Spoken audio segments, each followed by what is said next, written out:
Assalamualaikum warahmatullahi wabarakatuh. Apa kabar semuanya? Semoga semuanya dalam keadaan sehat dan selalu bahagia. Alhamdulillah, hari ini kita masih diberi kesempatan untuk bertemu walaupun secara online ya. Tetap semangat. Baik, sebelum kita masuk ke materi hari ini, marilah kita membaca doa terlebih dahulu dengan baca basmalah dan doa sebelum belajar. Diangkat tangannya ya. Bismillahirrahmanirrahim. Rabbi zidni ilma warzuqni fahma.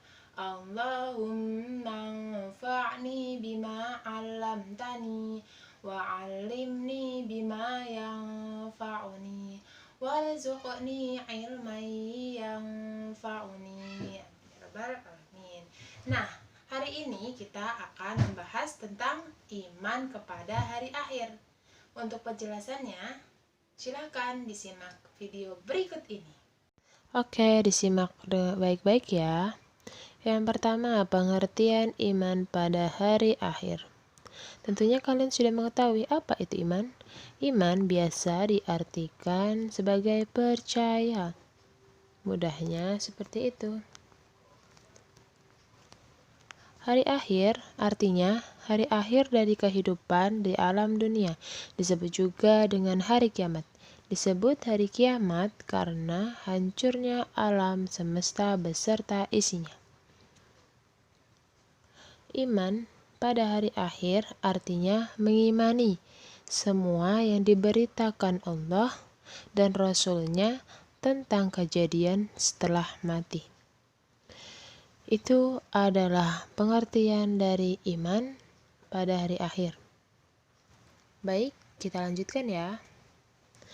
Ketika kita sedang membicarakan tentang suatu hal, tentunya kita harus mengetahui lewat tanda-tandanya. Contoh, bagaimanakah bentuk gunung? Maka kita akan mengetahui gunung itu seperti apa lewat tanda-tandanya, yaitu besar menjulang tinggi ke atas langit. Itulah gunung. Supaya kita lebih mudah mengetahui tanda-tanda dari datangnya hari akhir, yang pertama itu ada tanda-tanda kecil menjelang kejadian hari akhir. Apa saja tanda-tandanya? Untuk yang pertama yaitu diutusnya Nabi Muhammad SAW. Tentunya kita sudah tahu bahwa Nabi Muhammad sudah Allah utus dan sudah berpulang kembali ke hadapan Allah. Nah, itu adalah tanda-tanda dari menjelang hari akhir. Yang kedua, ketidaktahuan tentang agama merajalela. Maksudnya gimana? Maksudnya adalah di mana-mana terlalu banyak orang yang tidak memperdulikan dengan agamanya masing-masing, khususnya orang Islam. Dia tidak peduli dengan ajaran Islam itu seperti apa, ajaran agama Islam yang seharusnya jadi pedoman, penuntunan bagi hidupnya, dia abaikan, dibiarkan begitu saja. Dia berjalan di hidupnya dengan semaunya saja. Oke, kita lanjutkan. Selanjutnya adalah banyak terjadi gempa. Gempa terjadi di mana-mana. Gempa terus terjadi, termasuk di negara kita Indonesia yang tercinta ini. Terlalu sering kita melihat berita di televisi, terjadi gempa dan gempa lagi. Itu adalah tanda-tanda kecil dari menjelang hari akhir. Selanjutnya yaitu waktu terasa pendek. Bagaimana maksudnya? Maksudnya adalah seolah-olah kita dalam satu hari itu seperti tidak dalam satu hari. Meski tetap 12 jam, namun rasa di dalam diri ini berbeda ketimbang hati, sepertinya kita mengarungi waktu atau seperti kita berada di dalam keadaan yang sangat cepat dalam menjalani hari-hari yang kita lalui. Nah, seperti itu ya. Selanjutnya, pembunuhan. Pembunuhan terjadi di mana-mana.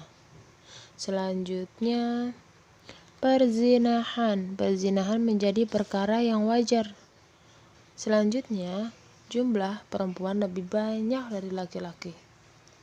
Tentunya, semua yang sudah Ibu sebutkan di atas sudah banyak sekali yang terjadi di lingkungan kita, bukan? Ada satu lagi, hilangnya sifat amanah. Amanah itu apa? Amanah dapat dipercaya. Sudah banyak sekali orang yang mengabaikan amanah. Padahal amanah adalah ciri-ciri orang yang sangat dicintai Rasulullah dan tentunya sangat dicintai oleh Allah Subhanahu wa Ta'ala. Sebab orang amanah dimanapun hidupnya pasti akan mudah hidupnya. Oke, kita lanjutkan ya. Yang tadi kita menjelaskan tanda-tanda kecil menjelang hari akhir, dan sekarang kita akan berbicara tentang tanda-tanda besar menjelang kejadian akhir.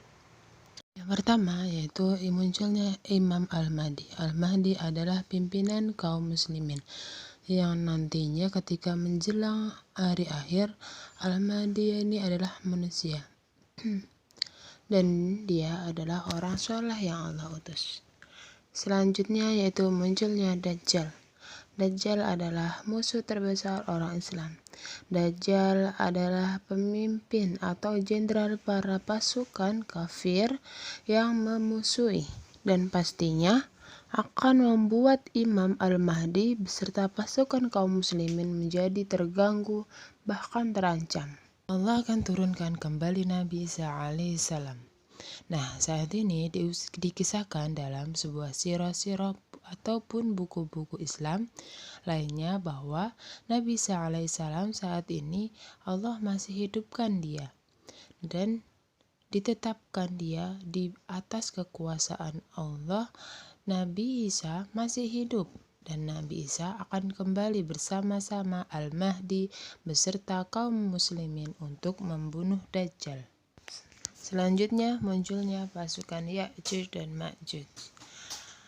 Setelah Nabi Isa membunuh Dajjal, maka muncul manusia bentuknya. Dan saat ini mereka disembunyikan oleh Allah dan tidak ada satupun yang tahu keberadaannya.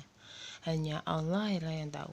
Lanjut, akan datangnya angin berhembus supaya mewafatkan semua orang Islam.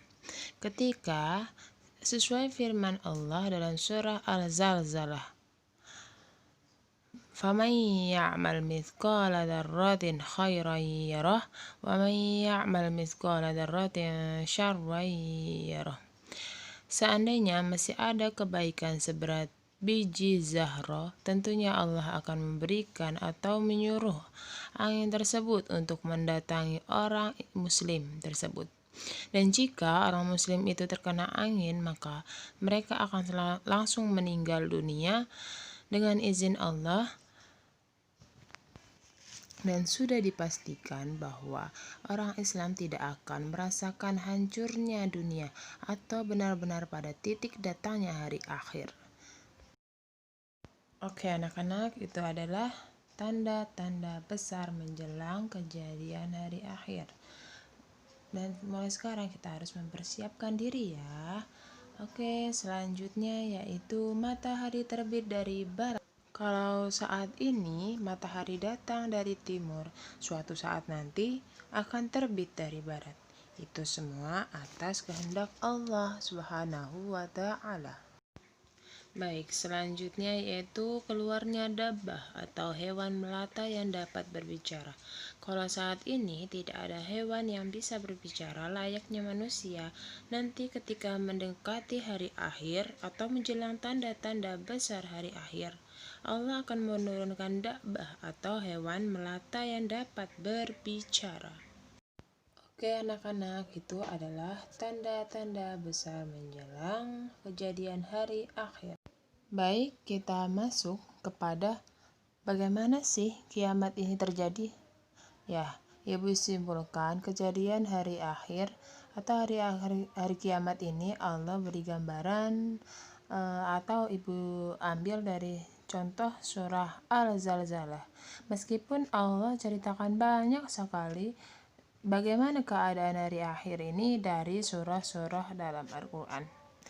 Allah contohkan seperti itu agar kita sebagai manusia dapat mempelajari, mempersiapkan diri untuk hari akhir. Baik, langsung saja ya kita baca surah Al-Zalzalah. Kita baca bareng-bareng ya. A'udzu billahi minasyaitonir rajim. Bismillahirrahmanirrahim.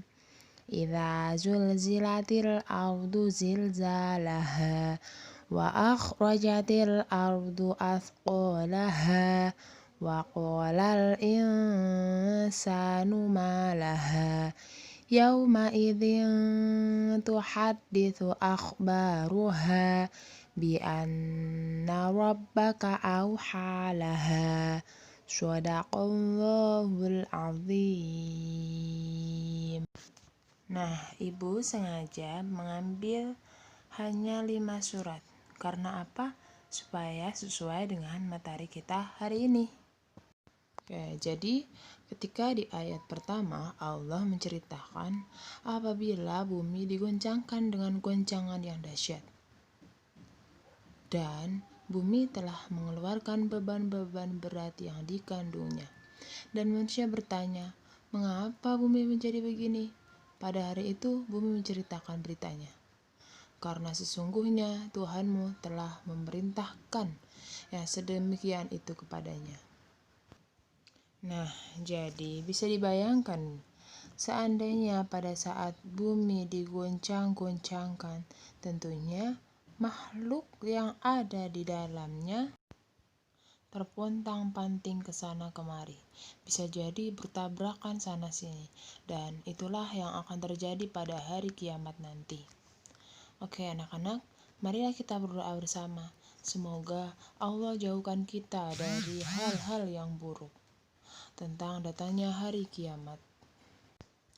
Persiapkan diri meskipun anak-anak Ibu berada dalam usia yang sangat kecil, masih muda sekali, tetapi kita harus mempersiapkan diri karena kematian ataupun ajal tidak akan memandang usia seperti hari kiamat.